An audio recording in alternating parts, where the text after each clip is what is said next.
15 years ago this Christmas Eve, the nation turned its eyes and attention to Modesto, Calif, where 27-year-old Laci Peterson, 8 months pregnant and ready to welcome her unborn son she had named Connor, had seemingly vanished. It was 2002, and while many people were going about their plans for the holiday, family members and friends of Laci Peterson began a frantic search to find her, after her husband, Scott, said she was missing.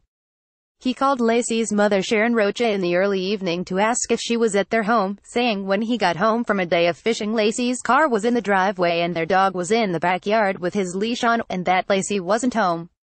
The word missing immediately struck a chord with Laci's mom, who said it was a strange choice because Laci wasn't the type to go missing. That call at about 5:15 p.m. would set off a chain of events that would move an entire community, which jumped into action to try to find her while the rest of the nation ate with anticipation, hoping for an outcome that would bring her home safely.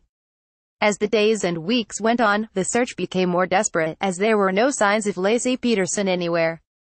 Her husband claimed she was at home in the morning when he left that Christmas Eve to go fishing in the San Francisco Bay, and that was the last time he saw her. Her family members went on TV to ask for her safe return and for any information to help find her. Rocha asked the public in one news conference, "We've been through so much these last days, that I'd like to make a plea to the person or persons who have my daughter. Please bring my daughter home." Attention quickly turned to Scott Peterson, who told family members and investigators he had nothing to do with her disappearance, though many started to question his alibi that he had left for a fishing trip after 9 a.m. on Christmas Eve. Peterson repeatedly said that it wasn't uncommon for them to do things on their own. In a January 2003 interview, Peterson gave to Gloria Gomez, a reporter at the time for KOVR-TV in Sacramento, he said, being 12 months pregnant, she's not going to want to go out in a boat, but it's simply a leisure activity to pursue that day, and it was what our plans were." Prosecutors would later contend she did go out on a boat that day after Peterson had killed her and took her body out to the San Francisco Bay to dispose of her and their unborn child. 1 month after Peterson's disappearance, police revealed her husband was living a double life, having an affair with a massage therapist who was living in Fresno by the name of Amber Frey.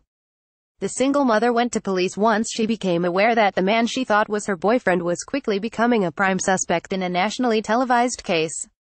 Frey went on to wear a wire and helped police record her conversations with Peterson, which would play a key role in the trial. Suspicion continued to mount against the man some once stood behind, but on April 13, 2003, the body of a baby boy in South Richmond was discovered along the shore of San Francisco Bay. The next day, the body of an adult female wearing maternity clothes was found nearby. Months of searching and hoping came to a crashing end when the bodies were positively identified as those of Laci Peterson and her unborn son Connor, confirming her family's worst fears. Her mother spoke out in a tearful news conference soon after, promising justice for her daughter and unborn grandchild. "Laci and Connor left us on Christmas Eve. I know that God has been over them. He sent them back to us on Good Friday. Now we can bring them home where they belong," she said. Laci and her unborn child did not deserve to die this way, and they certainly didn't deserve to die and dumped in the bay and sent to a watery grave as though their lives were meaningless. "We will seek justice for her and Connor and make sure that that person responsible for their deaths will be punished." Scott Peterson was arrested in San Diego just days after the bodies were discovered. He had dyed his hair blonde, grown a goatee, and had many items in his car which led investigators to believe he may have been ready to run. A partial list of items includes camping gear, 12 tablets of Viagra, 4 cell phones, double-edged dagger with a handle, a backpack, water purifier, climbing rope, fillet knife, duct tape, and over $10,000 in cash. The double murder trial would take over a year to begin, but at the end of 2004 Scott Peterson was found guilty of first-degree murder for killing his wife, and second-degree murder for killing their unborn son. In 2005, he received the death penalty. He is challenging his death sentence and requesting a new trial. There are currently over 700 inmates on death row at California's San Quentin State Prison. No prisoner has been executed in California since January 2006. This Sunday, Fox News looks back at the murder case that gripped the nation. Tune in to Interview with the Monster, the Scott Peterson case at 8 and 11 p.m.